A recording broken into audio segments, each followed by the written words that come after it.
Hi, everyone. Welcome back to Close and Empowered this week. My name is Sonna Johns, your host, and this is where I hope to inspire you to awaken to your true power. This is a show all about empowerment and purpose.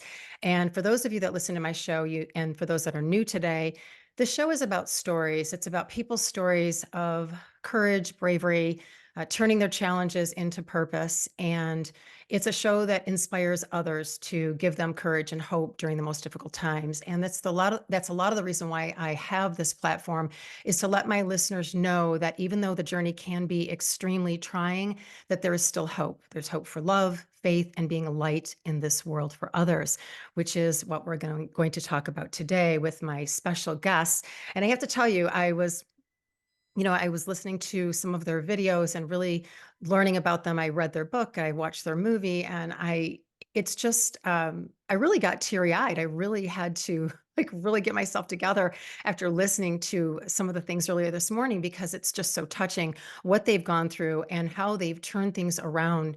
And they're really helping and making an impact in the world today. And that's exactly why I do the show. So today I'm honored to have an extraordinary conversation with Michael and Gina Spain, who will share their profound story of tragedy that led to hope, faith, love, and today, purpose.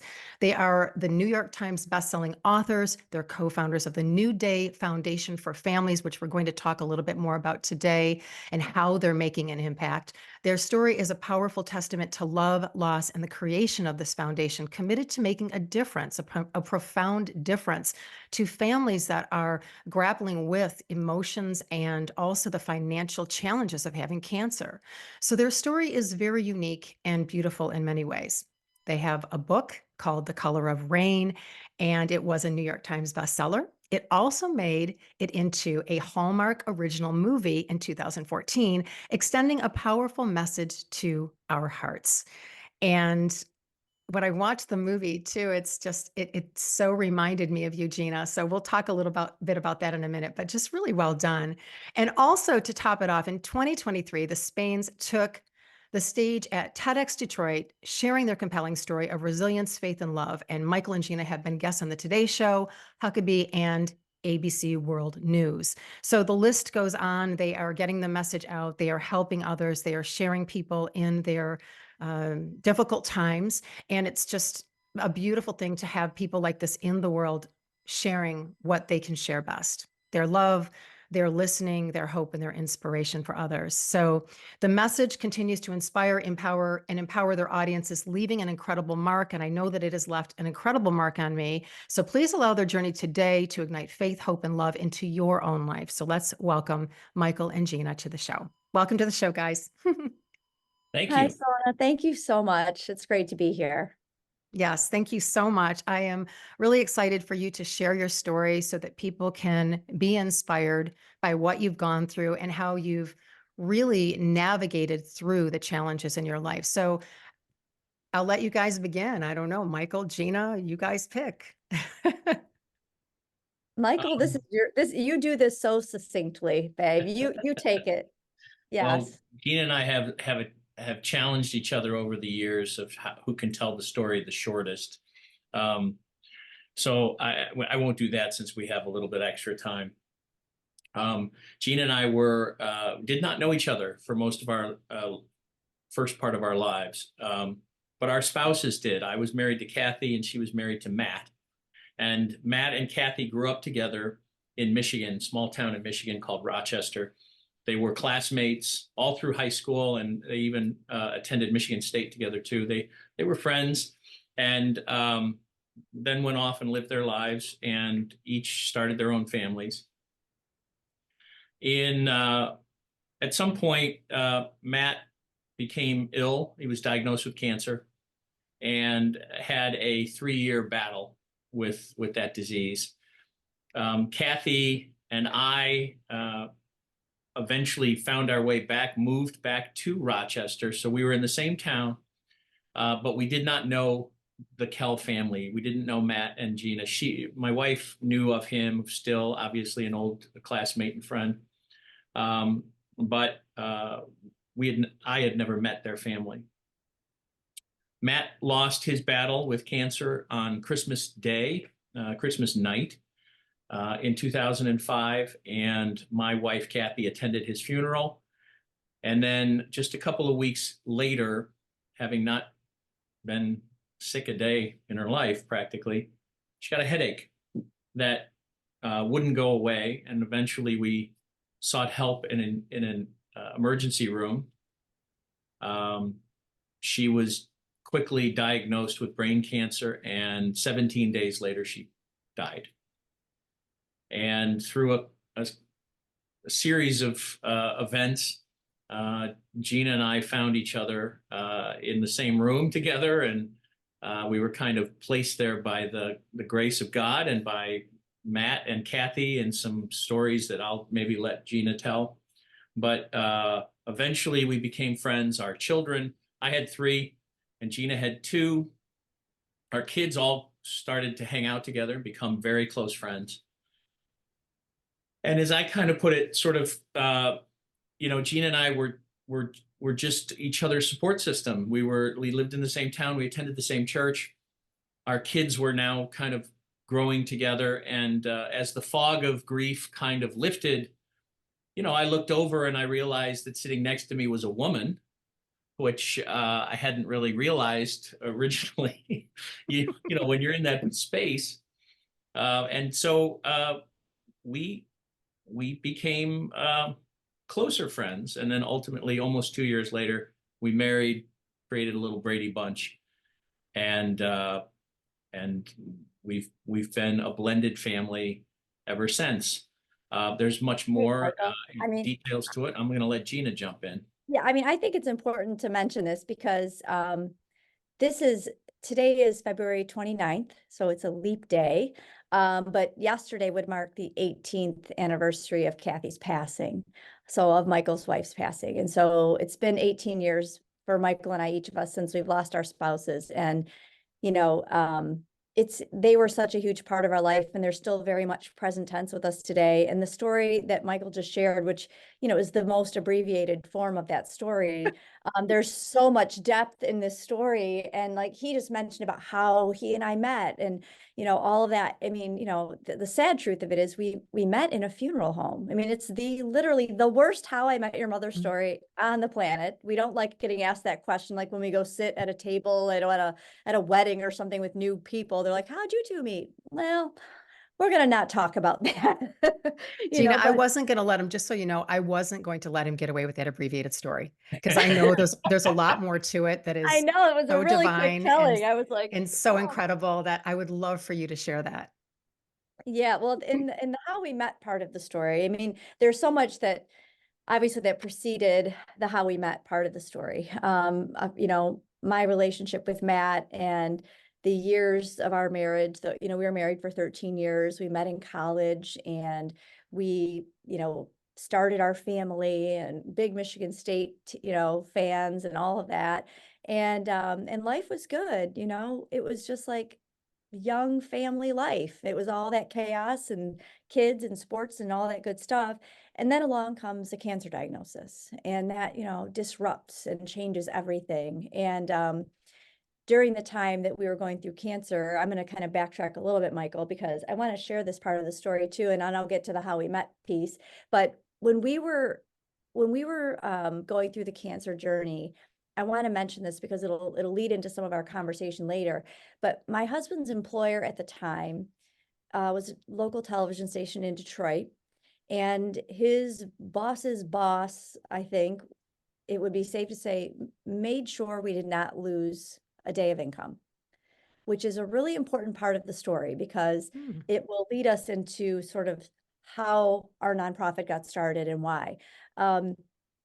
There is nothing more terrifying when you're going through cancer than, first of all, knowing that you're fighting for your life or for the life of your loved one. So you're a caregiver, you're a support person, or you're the patient, right? And it's a scary time. But then to think that you might also lose your source of income and the thing that sustains your family is a really extraordinary burden that is on top of what's already a challenging situation. So we had this blessing of an employer who really cared and really made sure that we were able to be sustained throughout our cancer experience. And so I like to add that to the story. So, after losing Matt, and I know after Michael lost Kathy, we're sitting in a funeral home and we're two people who were connected through a community. So I attended the funeral primarily because almost all of the people that were at his wife's funeral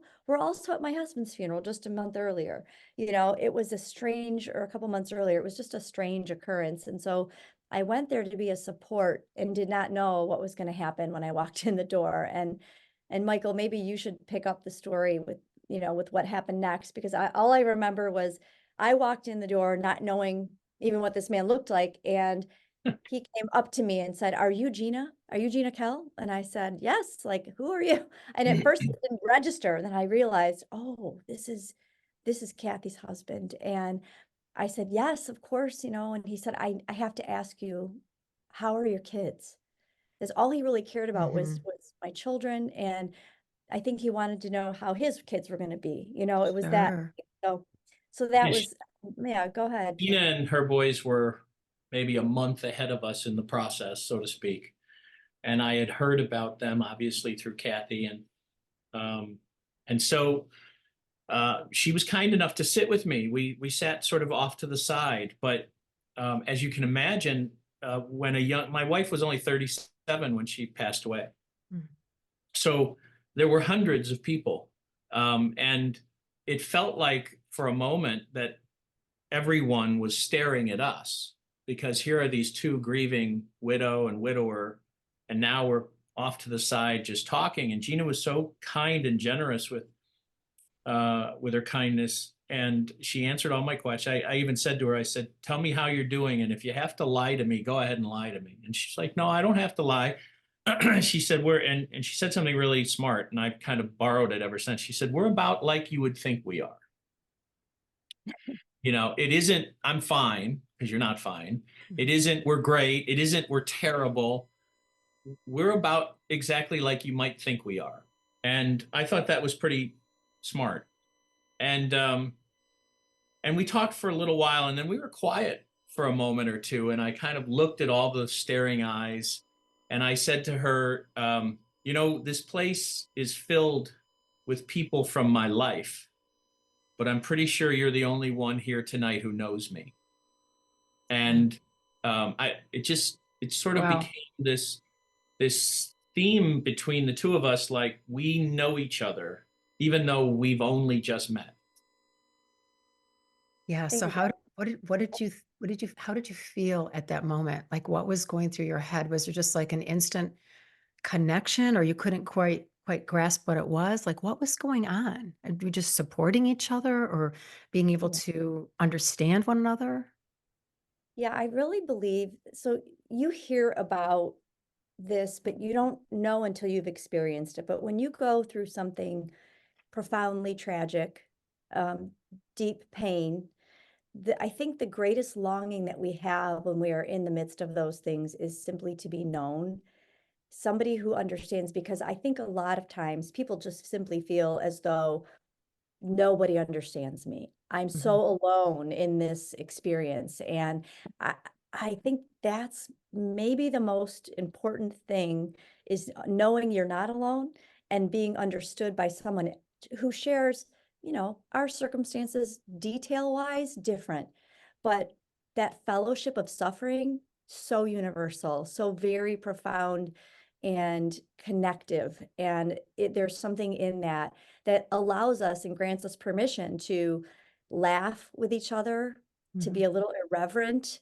in some moments, to just sort of step back from the depth of the pain and look at it and think to yourself, wow, what just happened? And somebody can look at this with me and feel the same way, and almost, just try to process the whiplash, if you will, that you just experienced. And then recognizing that going forward in the grief and in the suffering and in the experience that you're in, that you have somebody alongside you, that when you're feeling just horrible, or you're feeling like you just need to be heard, or do you want to talk to somebody who isn't a family member who's trying to tell you how to fix it, or who wants to casserole you to death with their food. They love you with their food, Yeah. but we don't need another casserole. So that kind of thing. Just a person who just gets it. It is one of the gifts of hardship, and it doesn't have to be the loss of a loved one, a death. It could be any kind of significant hardship in your life, whether it be divorce, estrangement, maybe a career loss, a personal bankruptcy, any sort of significant hardship. One of the gifts that comes from that, if you're open to it, it does require your own availability to that experience, but it allows you to connect to other people in deeper, more meaningful ways if you allow it. And so when Gina came over finally, it was weeks later, and she said, I'll bring the kids over and we can get the kids together, let them know that they're not alone. There are other kids like them going through the same thing. We said, okay. I had generous neighbors who had filled up a freezer full of food for me. So I said, I've got food to cook. Gina said, I'll bring a salad. And she showed up with 9 bags of groceries. I did. That's true. But that evening, for all of us, all 7 of us, we sat around the kitchen table, and the kids they made inappropriate noises and they spilled things, and it was just this wonderful evening of normal for the first time in a very long time. In fact, even Gina and I kind of argued over who was going to do the dishes. I refused to allow her as a guest in my home, and she looked at me with her Italian 5'2" I'm doing this. And so to be treated normally was such a refreshing thing. And it was, I will tell you this. So months later, our daughter Charlotte, she and I were having a quiet moment together, and she, out of the blue, said, I think I know why you and Mrs. Kell are such good friends. And I said, why is that? And I thought she was going to say, because we like to watch the same movies, or we watch. And she was just quiet for a minute, and she looked at me and she said, because she knows. And this is from a 10-year-old. Yeah.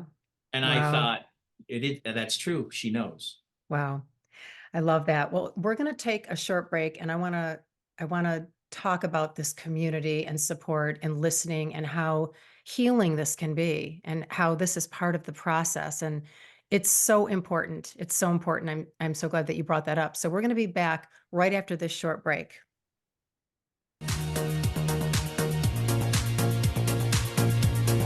Welcome back to Up Close and Empowered with Sonna Johns.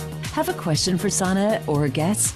Join us on the show at 888-346-9141. That's 888-346-9141. Now back to the show. Hi, everyone. Welcome back to the show. I am talking with Michael and Gina Spain, and we are talking about their profound story and how they turned it into impacting others that are going through difficult times with cancer. And we're going to talk a little bit more about that. We just before the break, we were talking about how important community is, and supporting and listening. And that, I was saying to them during the break that it's just so healing to know that people can relate and understand, and not be wanting to make everything better and have all the answers is what I meant. But just be able to listen and be an open heart and ear for you. I mean, it's just so important during the process. So I always encourage people, whenever they're going through difficult times on their journey, to reach out, to get support from someone that can help to guide you or just be there for you. And obviously having a very strong faith, which I did want to talk about that for a minute. So Michael, did you have a very strong faith when you met Gina? Because I thought in the book it said that you kind of lost faith maybe for a little bit. Maybe elaborate on that. Were you a little bit Sure. angry about what had happened, or take us through that for a little bit? Yes to all, but I never. So the way I describe it, I grew up Irish Catholic on the west side of Chicago, and I never have lost faith in God. there were seasons in my life where I didn't really know how to express my faith. I didn't really have what I might call a mature faith, where I could quote, that I was in the Word of God and that I knew how He wanted to work through my life and so forth. So when I lost Kathy, of course there was anger, there was confusion. I used to say, people would come up and always offer those cliches of life, thoughts and prayers and everything else. And they used to say, have no fear, this is a part of God's plan. And so I would say in those moments, I would say, that's fine, but I just think that God's plan stinks. So it was never a loss of faith. There was more of a loss of confidence, a loss of understanding of what my faith was meant to do in this world, in this life, and so forth. So meeting Gina, I kind of put it this way. Kathy brought me to the church doors and Gina brought me in, or sort of brought me to the Word of God and Gina brought me into the Word of God, because meeting Gina through those circumstances, and she had already become an extraordinary woman of faith. She was so kind to me with all of my fury and all of my questions, which a lot of times manifest themselves at 2 o'clock in the morning with phone calls between the two of us. But she was so kind to me and so allowing of me to vent that, the way she demonstrated her faith was just beautiful to me. Well, Well, and sorry. oh, go ahead. No, I think I remember in one of your interviews, you were saying, Michael, that it wasn't about rebuilding your faith when this happened. It was about revealing your faith, Yes. which I thought was a very strong statement and had so much impact. I used to look for, I lived in California a lot for many years, and I was not going to church at the time. And so I would go out to the rocks of the Pacific and I would search for God out there and search for His Word. And I searched for God in a lot of different places, as a lot of people do. And it wasn't until I went through some of these circumstances that I realized that he he was right with me the whole time. I didn't have to search outwardly for Him. He had never left my side. Yeah, I love that. Thanks for sharing that. Gina, what were you going to say? Well, I was just going to add to that, what Michael describes about my faith, I mean, also, by the way, born and raised Catholic, but not a churchgoer for most of my formative years. And I'd gone off to college and I met Matt there and he invited me to church. And it was through Matt that my relationship with Jesus and becoming a Christian, that's when it really began. Like like Michael said, like I always knew God. I knew He existed. I believed in God, but I wasn't really knowing Him and didn't have a real relationship. So it was in my early years of my marriage that began, but it wasn't really until my husband was diagnosed with cancer that I started to realize, okay, I had to ask myself the question, do you just believe in God or do you really believe God and the promises of God? And so I started to really try to examine that for myself. And, we were doing Bible study classes. We were doing all these things that were fun. We were getting with friends and we're going to have a, Bible study and a piece of cake and a, social hour was how it was a lot of times, and then you're reading, you're doing your thing, but now it's sort of practical application time. And, this is where it really starts to manifest and become a true deep faith and trust in God. And so what Michael, when by the time Michael and I had met, I had reached a point in my really journey of faith, which everyone's on their own and at their own pace and in their own time, but for me, there was this clarity of, oh, wait a second. The outcomes are not really what I'm praying to God about. He knows that I want a specific outcome here. He knows what my heart is, right? But it's when that doesn't happen, or when things aren't going well, or when His plan stinks, as Michael just said, what do we do with that? And that's where real faith is. That's where it lives. Yeah. I still trust Him when it isn't going your way. Because I hear a lot of people say, our prayers worked. We prayed we got what we wanted. It was like as if you went to a wishing well and hoped for an outcome and you got it. And well, that is not the God we pray to. We pray to a God who has a greater plan than what we can conceive of, right? So trusting and knowing that, yes, he is with us. The Holy Spirit lives in us. I mean, I'm preaching right now, but you know what I That's mean? But okay. That's okay. that's part of our story. I mean, that's part of really who we are, but God is with us. And that is, compassion. When you talk about suffering, and, what does compassion mean? It means to suffer with. God understands us in our suffering more than anyone. And then that he puts people alongside of us to help us be known in that. It all, it all goes together. So yeah, Michael and I met at an interesting time. He's a bit of a cynic in the beginning, right, Michael? I think it's safe to say. He was West Side Chicago cynic. And Well, you know what I learned? I learned that God can handle my piddly little questions. That whatever little questions I might conjure up in my clever little mind, God can handle that. And usually his word has accounted for all of that and can answer that. yeah, I would like to take a half step to the part about community and the part about people who are wanting to serve, because one of the things we talk about, people who are going through hardship, but the people around them, their friends, their relatives, their circle of community, that's a very difficult position to be in as well. What do we say? When do we move in and try to help? When do we give them space?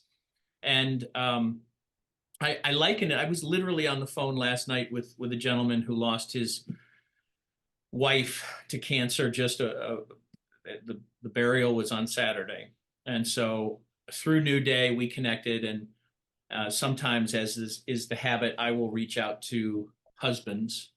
There's just a kinship there, and we were talking. And I said, I don't have any miraculous words for you. I don't have. You are in the middle of a forest called grief, and I don't have a helicopter that can lift you out of it, but I can walk alongside you while you walk forward, if you'll let me. And that's kind of all any of us can do. We can't wave a wand, we can't speak magic words, we can't deliver a Hallmark card and say, now you feel better. We just have to walk alongside each other, and we have to allow each other to walk alongside, and we'll see what's next. I love that. Thank you for sharing. It's so important. Yeah. So with that, as I'm all a little bit teary-eyed here because it just really hits home. It's just so important. And I know that these families are going through so much, not just the person, but the families that are also grieving for their loved ones. It's really difficult. And it's just beautiful that you are, doing this for these families and really providing this type of support. So what about the families? What about how do kids handle this? Like, what do families do when there's kids involved? I mean, Yeah, I mean, we have so many stories. I mean, between us, we have 5 children. mhm. And so at the time that we met, each of these 5 children had lost a parent. And, and each of them grieved so differently, so differently. We had the silent, sort of strong, stoic types. We had the kids with clarity enough to speak out loud a lot, maybe just really emote, if you will. We had kids that would come in the middle of the night and seek comfort and a hug and just to be held. And we had kids that could talk about it more freely. And so we learned to adapt somewhat to our kids and their needs. But there was one thing I think that I have found over the years that maybe surprises people about children in grief. And I think that is, as parents and as as we're going through our own grief, we think, how can I possibly tend to my children in this? We have a responsibility as adults to our kids to not only to point them to their faith and to provide them with, that peace of mind to know you can laugh again if this day brings joy into your life. You get to feel however you feel. But the one thing that I tell people, and it maybe surprises them, is that sometimes we have to walk our children toward pain, which sounds so counterintuitive to how we as parents want to tend to our children. But we have to take them by the hand and walk into grief with them, because so often families try to suppress it, to Mhm. pretend as though we're not grieving at all.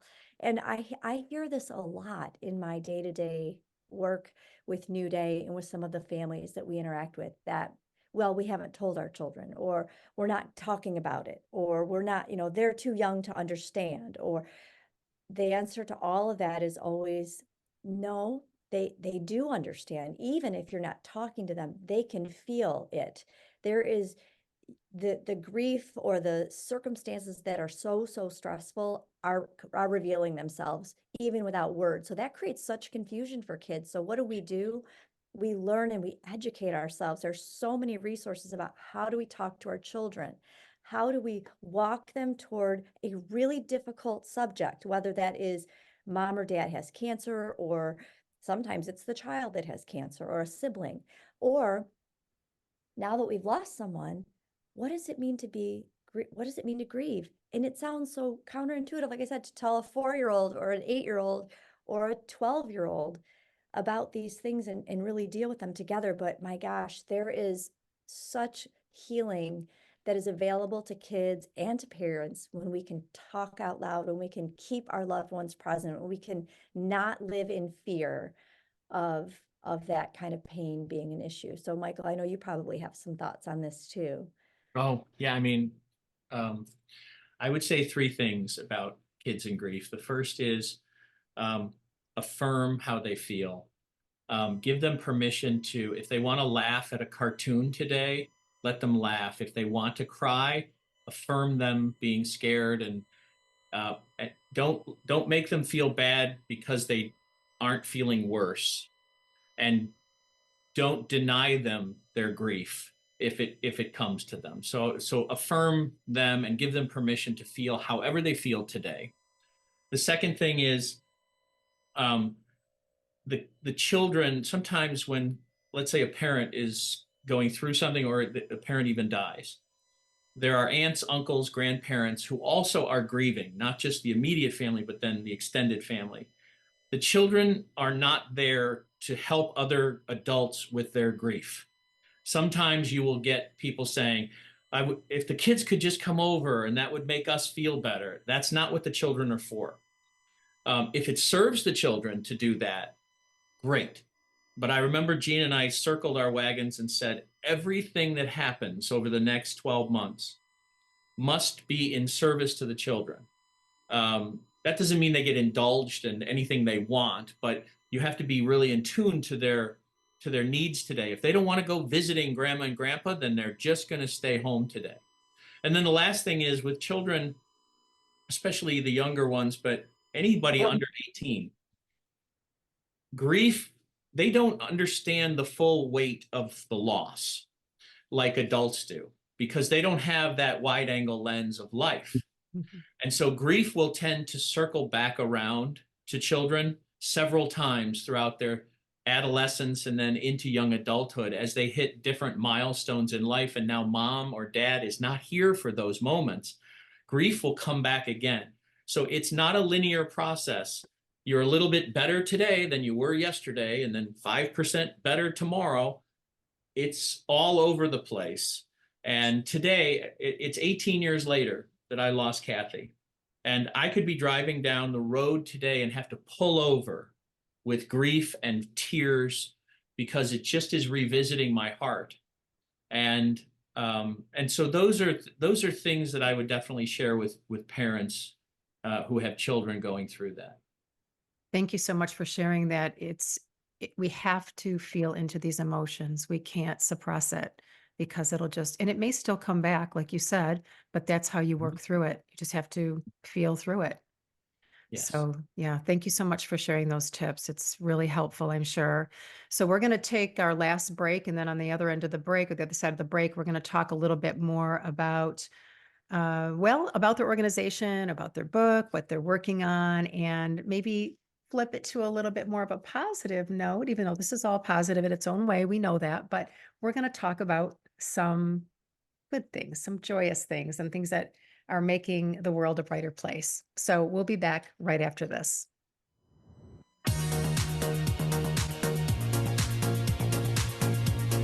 Welcome back to Up Close and Empowered with Sonna Johns. Have a question for Sonna or a guest? Join us on the show at 888-346-9141. That's 888-346-9141. Now back to the show.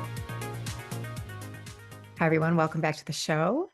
So I'm talking to Michael and Gina Spain, and I wanted to ask you about, I know that your organization has grown from a very small organization to a very large organization, basically like a mom and a pop kitchen type organization to $1 million nonprofit. Tell us a little bit about that. Thanks. Yeah, it's well, it hasn't been a speedy process. Let's just say that. It's taken, we are 17 years old as an organization. So, but we started out, yeah, we were raising little kids and we were trying to do this really on the side. And it occurred to us just a few years into it that there was such an incredible need to help families who are going through this, that Michael and I looked at each other and I said, I think I want to do this as a career, as a path. And he was supporting me in that role. And obviously he's on our board and still works a lot with, like he was talking earlier, with some of the men that we interact with. But yeah, we started off, in the beginning, it was just a golf outing, which is a lot of nonprofits start that way, right? Somebody dies and all the guys gather around and they go, oh, let's do a golf outing. And it happened. And that was sort of the first, $50,000 that we raised. And we didn't have a foundation that first year. So we gave it away. And then the second year we started New Day and began to really figure out what is our mission. And then, it's funny because in the beginning, the mission was that we were going to help kids who lost a parent to cancer. And we thought that was a good idea. But what we quickly realized, it was like almost instantly really, was that it was really the financial stress of cancer for people who are really going through it and who have young families and who are in that place where they're living paycheck to paycheck. They don't have a ton of money saved up. And we're seeing people who lose their income and just cannot do do life. They can't afford to stay in their home. They can't afford to keep the lights on or food. So we went, okay, this is the thing. And so, yeah, it started off with like one golf outing, and that became galas and those sort of rubber chicken dinner things. And then the last few years, what's really helped to propel the mission, obviously having a book and a movie helped that, right? We had a Right. platform through those things, and that was helpful. But really what it's been the last few years is we've had a celebrity lip sync battle, which has been a really fun event that Oh, we've been I putting on. heard So about that. I actually had a couple listeners send a note to me that were familiar with your lip sync competition. Yes, that's so cool. it is a trip. It is the funnest event of the year in Metro Detroit.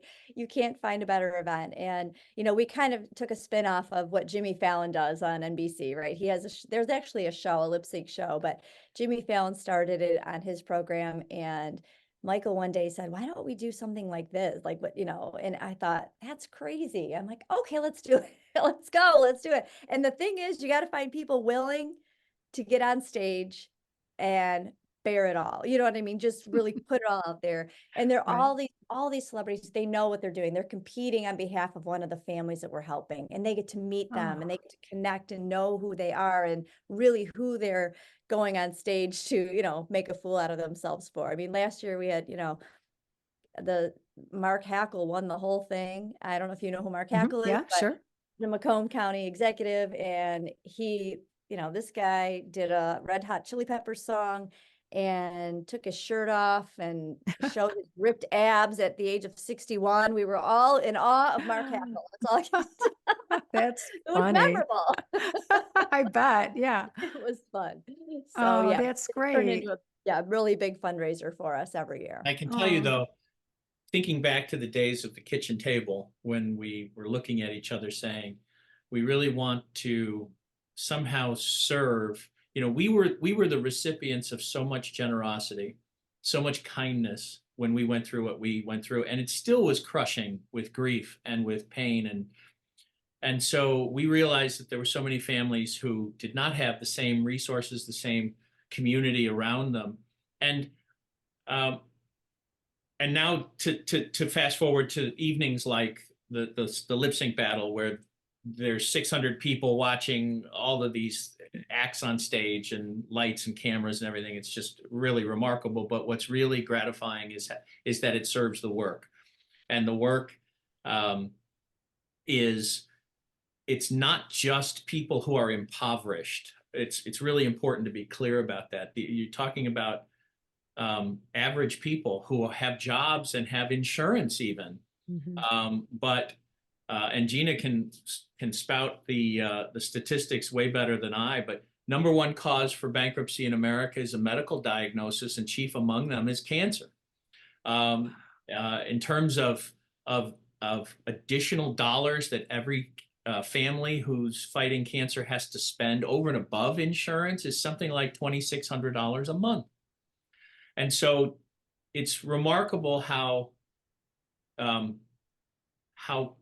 difficult it is to just navigate to get from one side of cancer to the other. Right. And as so many really smart people in the medical industry now have recognized, cancer patients need more than medicine to survive cancer.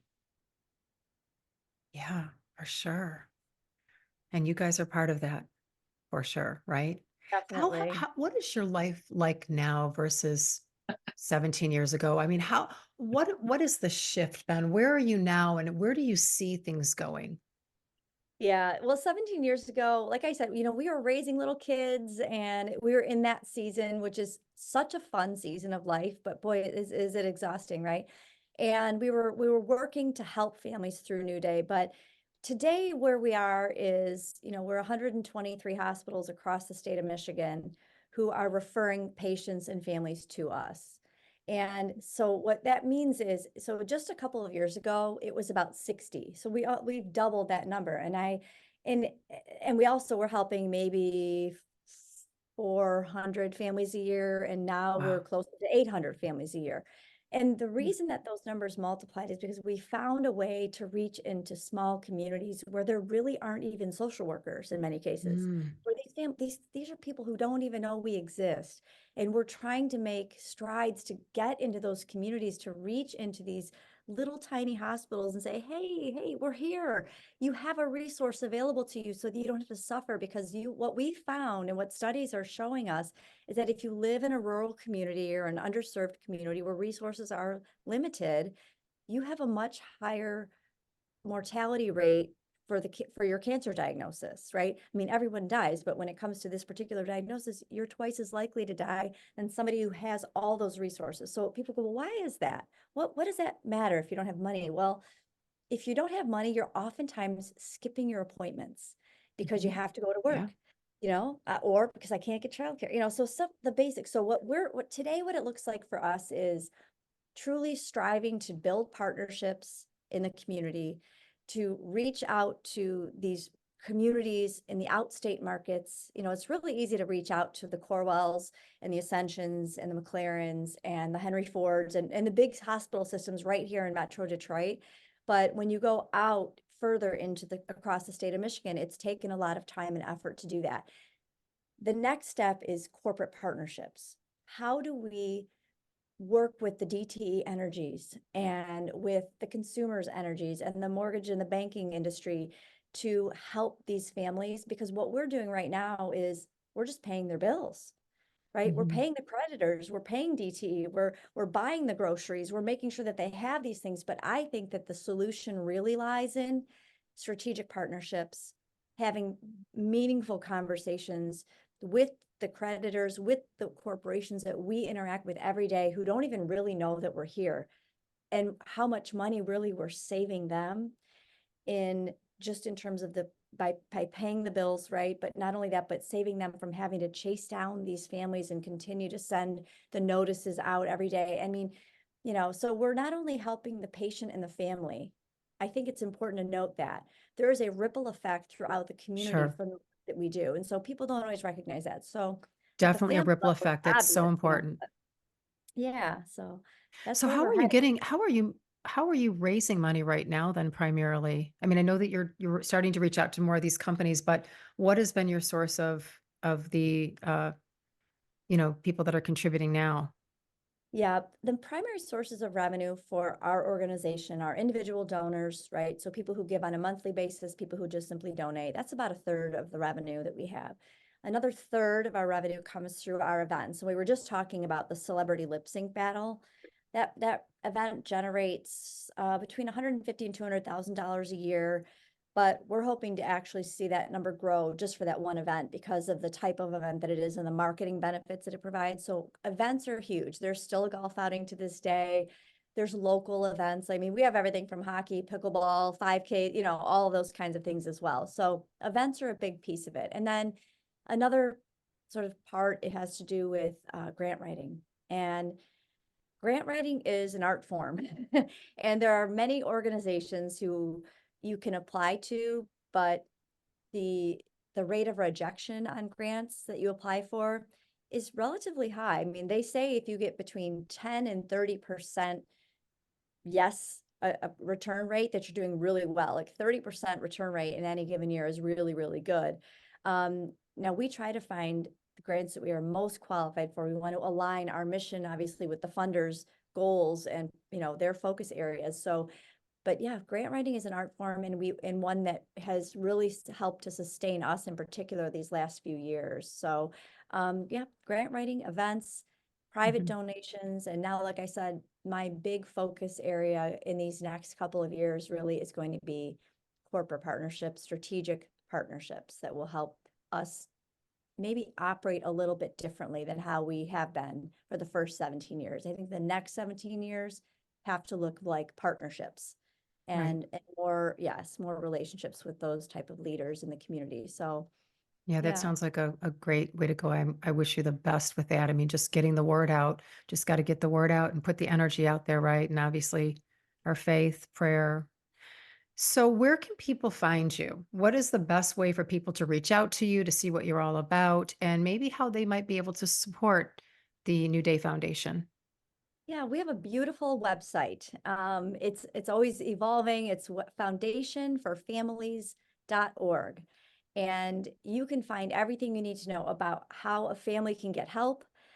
You can learn all about our awesome events. You can sort of understand a little bit more about what health disparities are and the things that we're trying to address in those rural communities. You can look at different ways to get involved, to volunteer, to host your own event, to become a partner with New Day. We actually have even a young professionals group called New Day Next. You can get it. There's so many ways to get involved with our organization.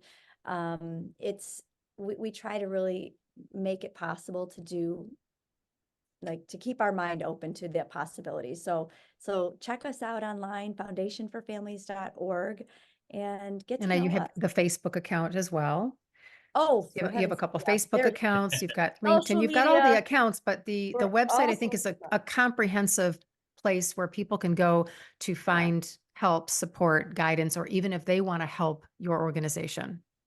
Yes, so there's definitely all the social platforms. You can find us anywhere there. And then there's yeah, and then Michael has a website as well, which is a whole separate Yeah, conversation, in but fact, Michael, tell us real quick what you're working on. When we were talking on the break about speaking, just tell our listeners what you're working on right now. Sure. I help organizations of all sizes create a stronger, more engaged culture within their workforce. Um, I encourage generosity and offer real tools to inspire new habits, and organizations can create the kind of workplace that their key employees are proud of and want to stay at, because in this day and age, everybody is so stressed, they're job hopping, and it's commonplace for people every 2 or 3 years to go searching for something new, and that's costly to organizations of all kinds, nonprofits included. So I have a message called "Live Generously," and it is basically a clarion call to those looking to reduce their stress and be more productive. And frankly, according to scientific research, live longer lives. And since our TEDx talk, I'm being a little more intentional with that. And if Yes, anyone, we have to talk about that. We have to mention the TEDx. I'm glad you did. There's so yeah, much you guys have done. And also this is their book, because I will have a visual version of the show on my YouTube. So The Color of Rain, and it was a Hallmark movie as well. And I'm sorry, Live Generously. You can look up Michael Spain on LinkedIn. And do you also have a website, Michael? yes, michael-spain.com. Great, great. Yes, I understand both of you are speaking. You're Yeah. doing speaking events, correct? Yes. Yes, Great. indeed. Thank you so much for being on the show. I want to thank everybody for listening this week. It was a very special show to my heart. And, it's just so nice for people to be giving back and truly making a difference in the world. So thank you so much. Join me next week. I have a very special guest, Davin Selvagno. I have to get his name right. It's an Italian name. Do you know that last name, Gina? Because you're Italian. Sounds like Anyway, maybe Salvage. No, I don't know. Selvagno, yeah. So he is a top speaker in the world, actually a global speaker, and he is the founder of Purpose Point. It's a pretty big inspirational leadership speaking organization. So he will be here next week on the show. Thank you, everybody, for listening. New Day Foundation. Thank you, Gina. Thank you, Michael, and have a great week. Thank you. Thank Thank you. you.